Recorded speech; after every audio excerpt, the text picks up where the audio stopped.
GVK power and infra company के recent disclose हुए financial year 20 results की ओर चलने से पहले और फ्यूचर एस्पेक्ट्स को समझने से पहले एक छोटी सी बात बोलना चाहूँगा। मानो कोई मोटा आदमी है, अगर वो अपना वेट कम करना चाहता है तो फिर मजाक में बेड पर बैठकर खाने से तो वजन कम होगा नहीं, सीरियस नोट पर उसको वर्कआउट करना पड़ेगा। दूसरी ओर कोई खाली आदमी काम करना चाहता है लेकिन मजाक में सिर्फ दिमागी पुलाव पकाने से तो कुछ होगा नहीं, सीरियस नोट पर उसको काम करना ही पड़ेगा। अब चलते हैं स्टॉक मार्केट की ओर। जब तक कोई इन्वेस्टमेंट करने के बारे में सोचता नहीं तो फिर वो होगी कैसे। आप इन्वेस्ट कर प्रॉफिट कमा सकते हैं, प्रॉफिट कमा के फैमिली को फाइनेंशियली स्ट्रॉन्ग बना सकते हैं, फाइनेंशियली स्ट्रॉन्ग बना आप उनकी सारी ज़रूरतों को पूरा कर सकते हैं। इसका सीधा एक ही मतलब है, काम करना पड़ेगा, चाहे वो उम्र का कोई भी पड़ाव हो। चलिए बढ़ते हैं GVK power and infra company की ओर, लेकिन अगर आप चैनल पर नए हैं तो प्लीज़ सब्सक्राइब करना ना भूलें। वैसे रिजल्ट्स को देखकर मैंने आपको हिंट तो पहले ही दे दी थी, जहां पर प्रॉफिट की उम्मीद ना के बराबर दिखाई देती थी। फाइनेंशियल ईयर 20 में कंपनी को 1493 करोड़ का लॉस उठाना पड़ा। प्रीवियस ईयर 2019 से सेल्स भी डाउन रही, साथ ही कंपनी के एक्सपेंसेस भी इतने हो गए जो देखकर जस्टिफाई नहीं लगते। सेल्स में से एक्सपेंसेस लेस करने के बाद ऑपरेटिंग प्रॉफिट 656 करोड़ का हुआ, जो कि प्रीवियस ईयर 1707 करोड़ का था। अदर इनकम 164 करोड़ की रही। देखो लास्ट ईयर कंपैरिजन से सब कुछ डाउन है।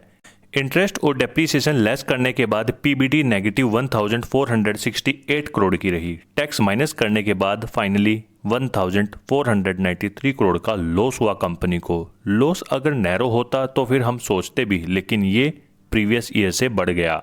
अभी तो फाइनेंशियल ईयर 21 के रिजल्ट डिस्क्लोज बाकी हैं।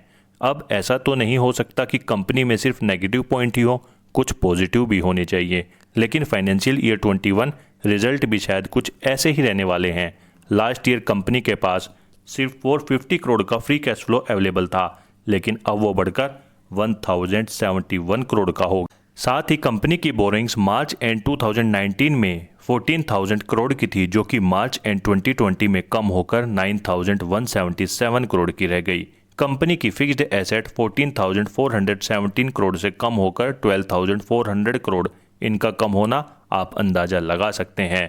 इन्वेस्टमेंट्स भी 893 करोड़ से घटकर सिर्फ 22 करोड़ की रह गई। अब कंपनी ने अपनी बोरोइंग्स को कम किया है। इसको हम प्रोस के अंडर मानेंगे, लेकिन कॉन्स के नज़रिए से भी हमें सोचना चाहिए। अभी कंपनी ना तो लो डेट पर है और डेट फ्री की तो दूर की बात।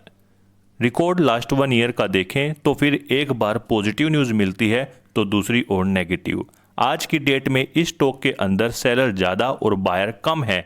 ये मैं अपने पास से नहीं कह रहा, डेटा आपको मिल जाएगा बीएसई एनएससी की साइट पर जाकर, आप चाहे तो फिर चेक कर सकते हैं। रही रिजल्ट की बात, वो खराब रहे, इसमें किसी तरह का कोई शक नहीं। कंपनी की ट्रेडिंग भी बंद पड़ी हुई है, मैनेजमेंट भी साइलेंट है। आई होप वीक में मंडे को ट्रेडिंग फिर से स्टार्ट हो जाए और सीबीआई केस को लेकर कंपनी अपना स्टैंड रखे तो ज़्यादा बेनिफिशियल रहेगा करंट शेयर होल्डर्स के लिए, क्योंकि वो तो सिर्फ रूटीन ट्रेडिंग चाहते हैं ताकि वो अपना कुछ डिसीजन ले सके। फिलहाल तो कंपनी की ट्रेडिंग बंद है। बीएसई की साइट पर जाकर भी देख सकते हैं, जहां आपको लिखा मिलेगा suspended due to penal reason.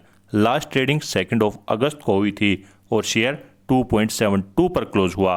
रही बात फाइनेंशियल रिजल्ट की, तो वो आप जानते ही हैं कैसे रहे, लॉस ही कमाया कंपनी ने।